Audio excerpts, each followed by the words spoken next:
to the platform to watch as the train pulls in. We ask that you remain well behind all yellow lines, and if you have a small child, please take them by the hand for their safety. Once again, if you need to pick up or purchase tickets, please do so at the ticket office. I want to thank you for visiting and learning today at the Tennessee Valley Railroad Museum.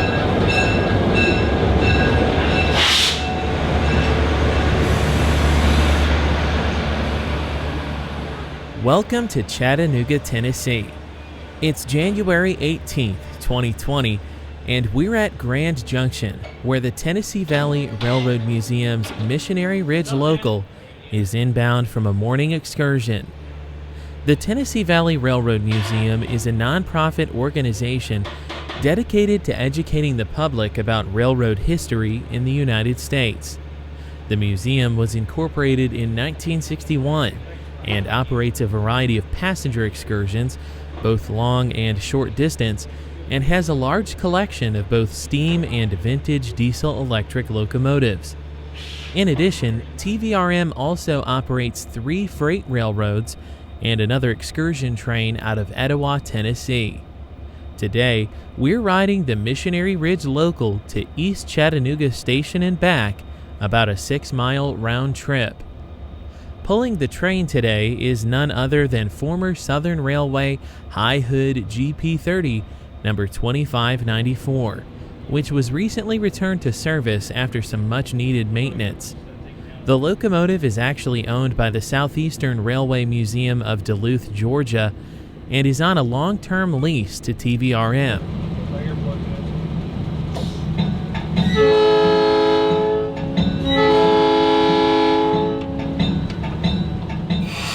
Train number 100, the Missionary Ridge Local, will take you across 4 bridges and through 1 pre-Civil War tunnel. My name is Drayton Blackgrove, and I'll be your narrator today. As we get started, let's establish direction. We're heading westbound for East Chattanooga. It sounds a little backwards, but don't worry, we'll get there.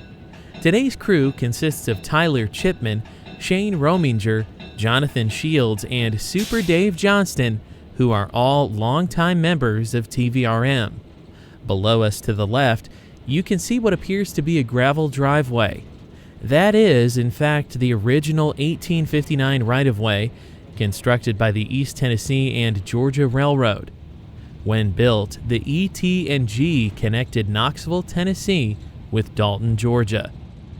As we depart Grand Junction, you'll see the CSX Tyner branch to the right, which was constructed during World War II and now serves the Enterprise South Industrial Park, home to the Volkswagen assembly plant. Also to the right is the modern Norfolk Southern Main Line. We'll now cross over South Chickamauga on our longest and highest bridge at 360 feet long and 65 feet high. We're currently traveling on a 1906 realignment constructed by ET&G's successor, the Southern Railway, who took over the property in 1894. Southern Railway operated on this route until 1954, when they abandoned it in favor of a new route around Missionary Ridge, bypassing the tunnel entirely. The new route is the present-day Norfolk Southern Main Line that we mentioned earlier. The next bridge we'll be crossing over is the Western and Atlantic Railroad. The W&A was completed in May of 1850 and was the first railroad completed into Chattanooga, followed by the Nashville and Chattanooga Railroad, the ET&G, the Memphis and Charleston, and the Willis Valley Railroad.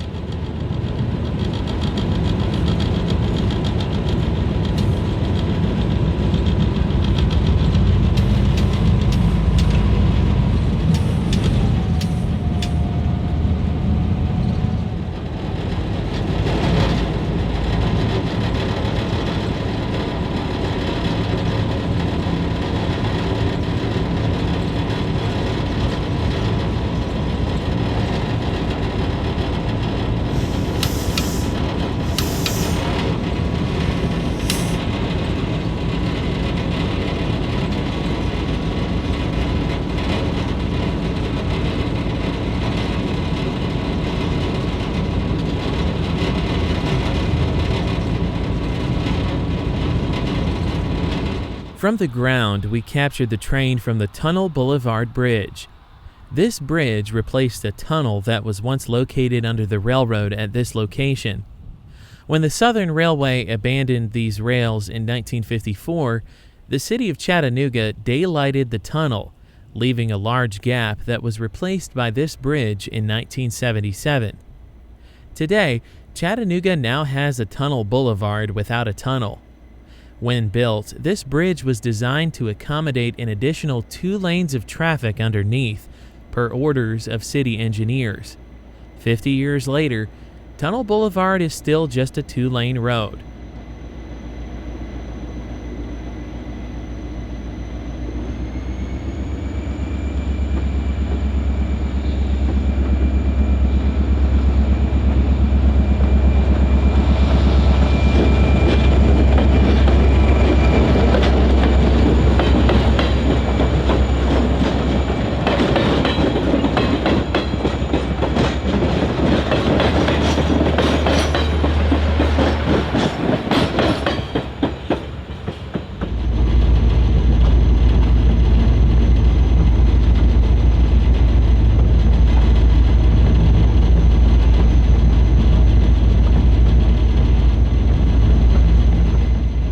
As the train makes the climb up Missionary Ridge, we approach the tunnel.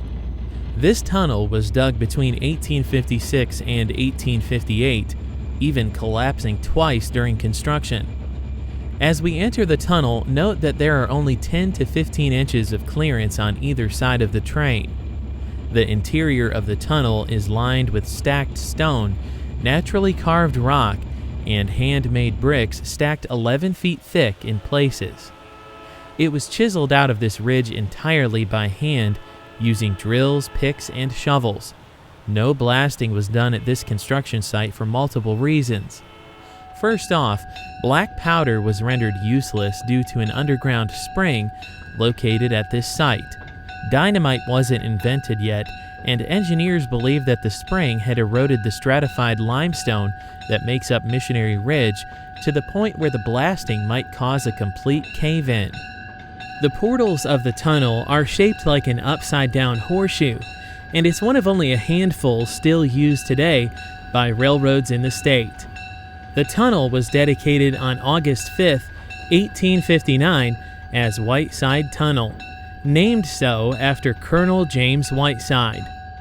Colonel Whiteside was originally from Kentucky, but spent a large part of his adult life in Chattanooga. Whiteside was a lawyer and a state representative who lobbied for the railroads in East Tennessee. He was also an entrepreneur who helped grow and develop the city of Chattanooga prior to the Civil War. Whiteside owned the first brick house in the city, donated land and money to numerous churches in the area, and also owned a couple of hotels, the Lookout Mountain Inn, which is now Covenant College, and the Point Hotel. Each hotel was served by both a standard gauge and a narrow gauge railroad that ran out to Sunset Rock. Colonel Whiteside passed away in 1861, and his wife Harriet was then captured by the Union Army and held as prisoner until 1865. After the war, she built a turnpike up Lookout Mountain to the rebuilt Point Hotel and charged an expensive fee to use it. In response, one of her stepsons built an incline railway up Lookout Mountain to run his stepmom out of business. However, she built her very own incline, running her stepson out of business instead. Her incline still exists today as the Lookout Mountain Incline Railway. The Whiteside family is also responsible for the creation of CHI Memorial Hospital, one of the leading heart and vascular hospitals in the South. We're now approaching our destination of East Chattanooga. On the right, you can see the East Chattanooga Belt Railway, which is TVRM's connection to the outside world. The museum operates extended trips to Chickamauga and Summerville, Georgia over that line, along with their award-winning dinner train.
Once the train arrives at East Chattanooga, you're invited to exit with the train crew to watch as they rotate the locomotive on the museum's turntable.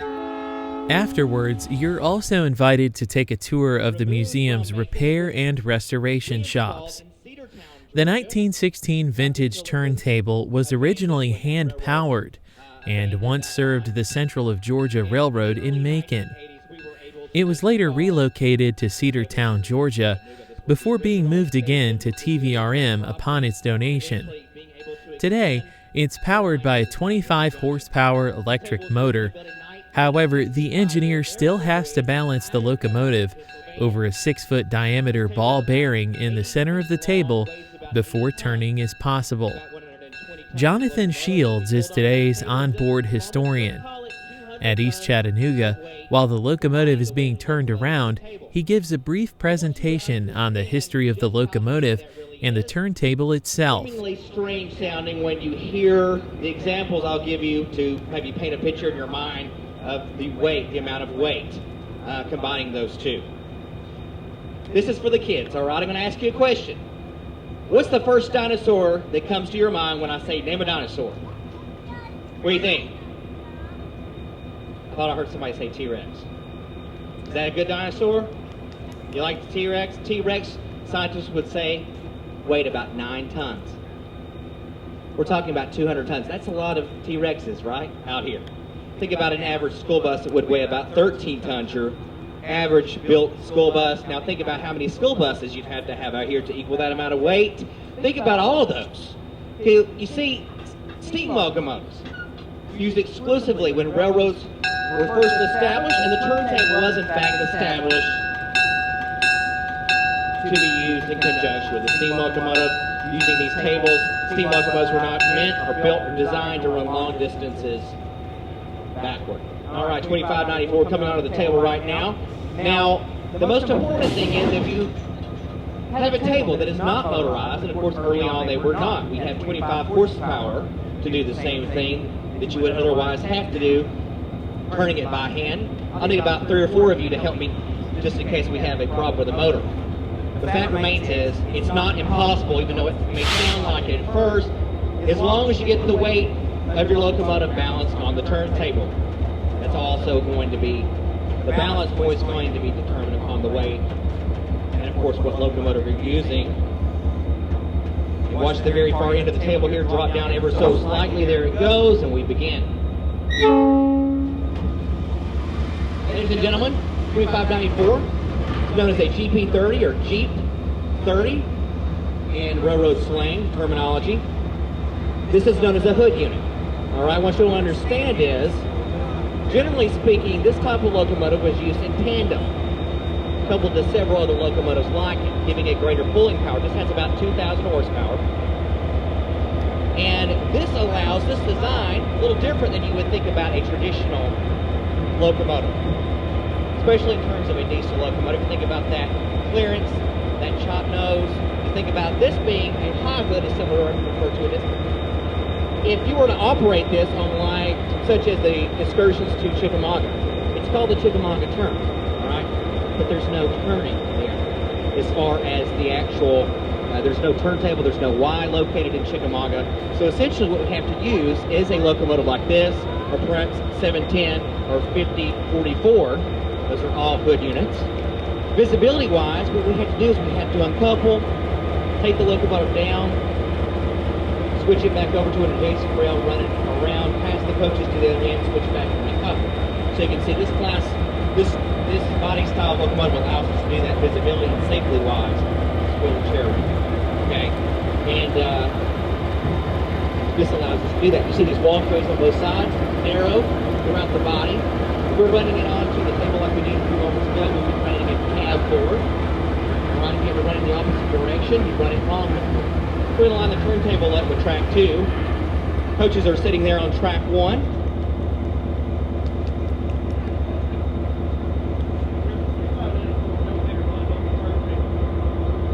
And that allows our crew here to get the engine to the other end. Again, they'll clear the switch on the other end of the yard, stop, switch back to track 1, back up, recouple. By the time we're finished with our tour here completely, we'll be ready to leave out with a 2594. Super Dave is the train's conductor. He's in charge of all train movements and moving the turntable. What's up, Super Dave? Whiteside Hotel, right?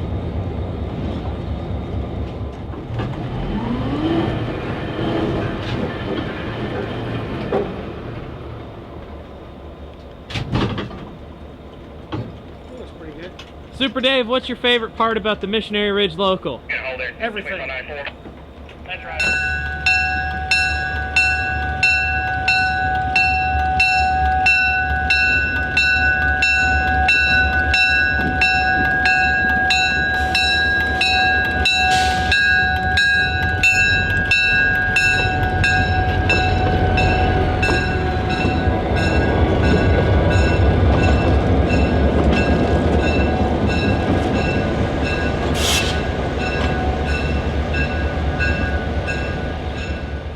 At Soul Shops, TVRM's employees and volunteers work hard to maintain and restore historic rail equipment.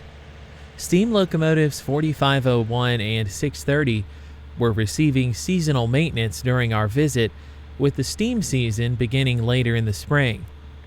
Also on display were several of TVRM's prized diesel locomotives, including Southern Railway E8A number 6914. This tour is all part of the TVRM experience and offers riders a glimpse into the hard work that's required to keep the past alive. But generally, if it's back there, we brought equipment in because it's not going to take a matter of days, months, or weeks. It's probably going to be years, or at the very least a year, all right? That's not the situation with our steam locomotive back there. But we do have to bring these locomotives in for the winter. All right, before our expanded schedule, we bring those in to do some much-needed maintenance, because here's the thing with steam locomotives. Once all passengers were back on board, Shane Rominger would take over the controls as the Missionary Ridge Local departed East Chattanooga for Grand Junction.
Rolling along, we would cross Chickamauga Creek again before entering yard limits at Grand Junction.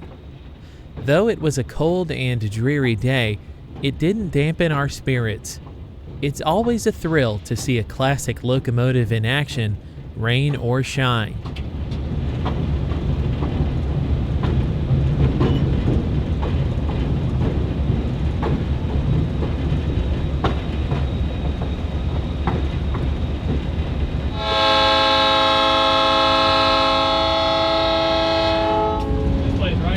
Displays are up. Got a red and green. Red and green. As the train approaches the junction, Shane and Tyler communicate back and forth, double-checking the switches to make sure the train is lined over the correct leg of the Y.